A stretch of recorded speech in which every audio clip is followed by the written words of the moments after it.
मी थोड्याच दिवसाचा पाहुणा असल्याचं त्यांनी म्हटलंय। तसंच मराठ्यांनी GR घेऊन लढाई जिंकल्याचं देखील त्यांनी म्हटलंय। मी थोड्या दिवसाचा पाहुणा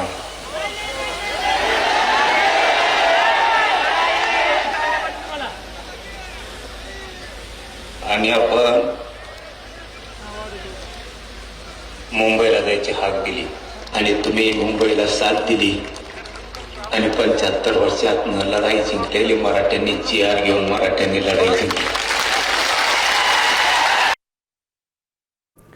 तर मनोज जरांगे पाटलांनी यावेळेस एक भावनिक साथ घातलेली होती। मी थोड्याच दिवसांचा पाहुणा आहे असं त्यांनी म्हटलेलं होतं। शिवाय मराठ्यांनी GR घेऊन लढाई जिंकल्याचं देखील त्यांनी म्हटलंय।